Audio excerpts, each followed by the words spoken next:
Welcome to today's tutorial, where we are going to explore the United States name registry for settlements. Namely, we are going to flip the old saying, all the roads lead to Rome, around and find all the cities in the United States called Rome, and then do some simple routing to see how we can get from all the Romes to a place called Rhodes. By the way, I also have a tutorial from a few years ago where I actually built the road network of the Roman Empire, so you can also check that out, but for now, let's see how all the Romes lead to Rhodes. See you in the Python terminal. Here we are at day 24 of the 2025 30-day map challenge, where the topic is places and their names. To get the places and their names, I was focusing on the United States, namely using the USGS domestic name dataset, where, as you will see on this website, there are multiple different files and versions, where I recommend to download the all states text, which is going to be a zip file containing a txt file containing probably some sort of a CSV data. Once we downloaded the data from here, we can do the usual imports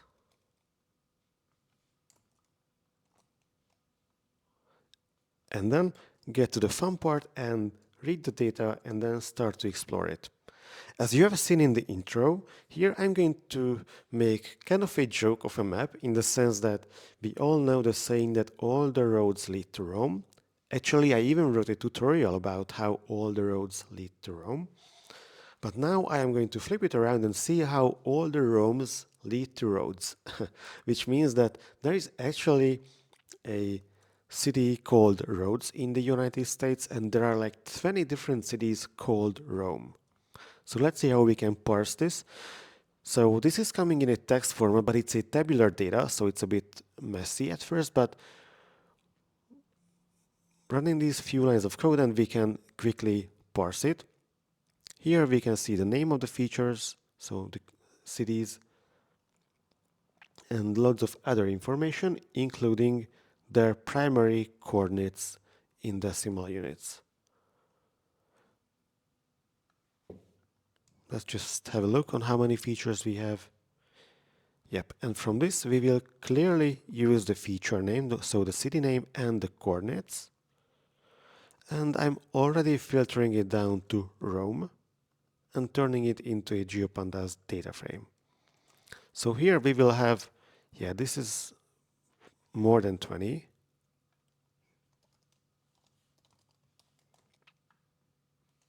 Romes, 25 Romes in one go. That's a lot. Okay.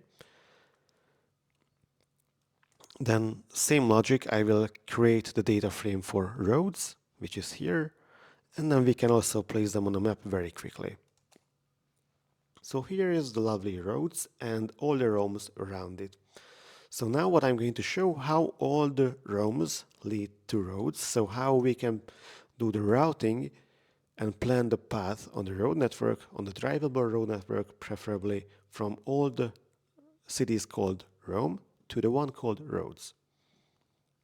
So now I'm not going to run the whole script, just explain how the function works, because since this is the entire United States from somewhere around San Francisco to all the way to New York and Boston, running the full routing using OpenStreetMap, which I did here, is very long, so it takes several hours, so I just assume that this thing works. For example, if we just set the maximum operating range around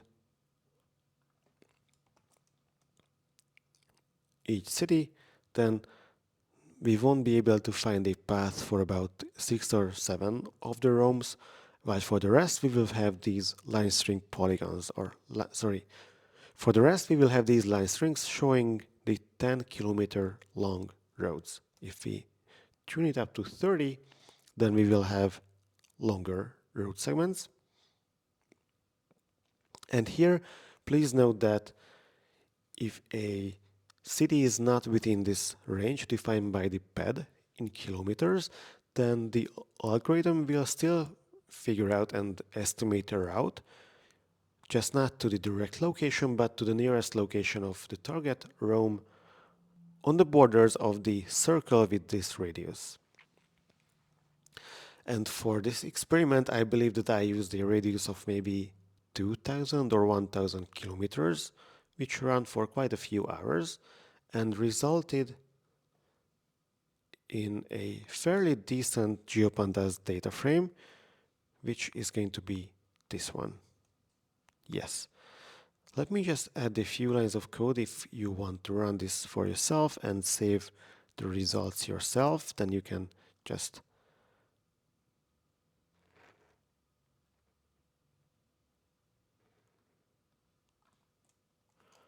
use this piece of code. But now let's assume that we have already done our homework and we have the routes ready.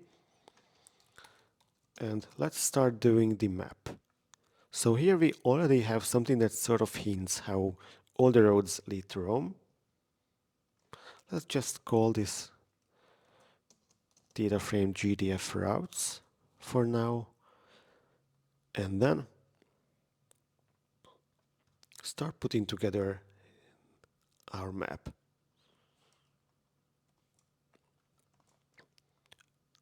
Let's hardcode the extent of the map.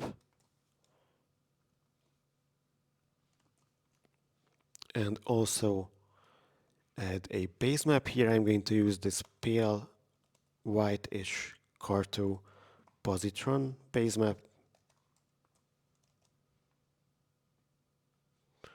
Also making sure that context.li is imported.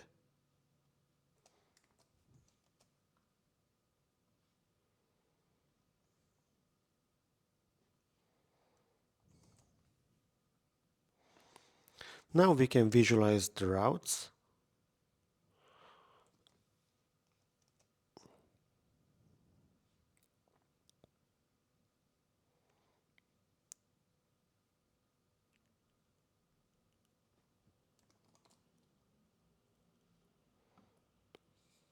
Just make sure that we actually convert it to WebMercator first.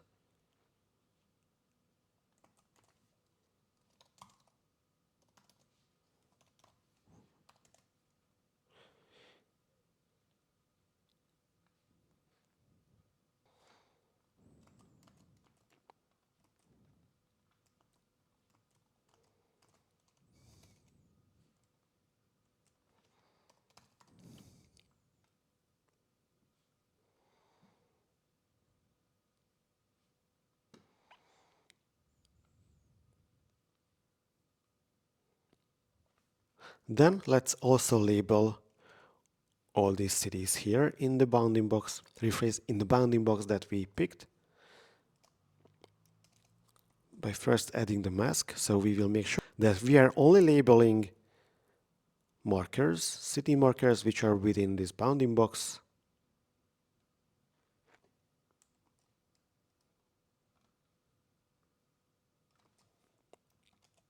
And then also add a label for roads.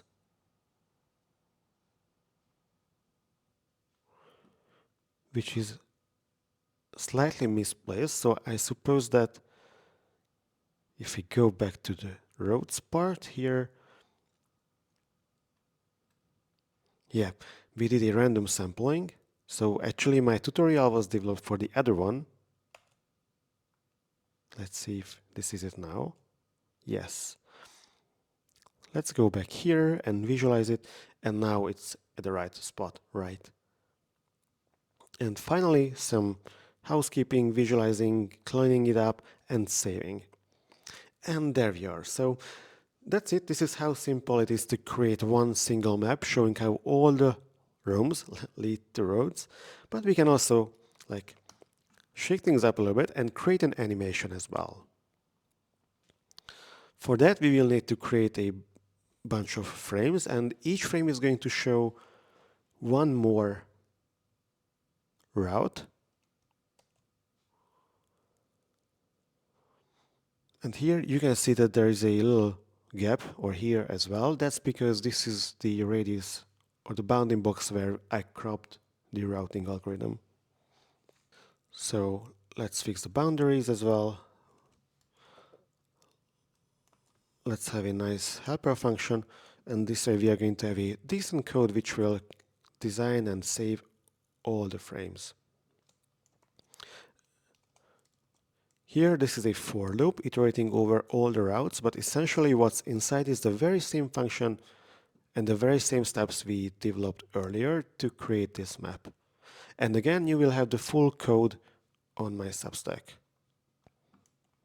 Then we can read in the frames, turn them into an image or a video file, and then we can also show it in this notebook right away.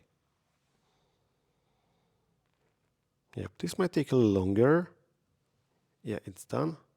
So very briefly, this is how we can create a funny map focusing on places and their names using Python. Thank you for following this tutorial and see you next time.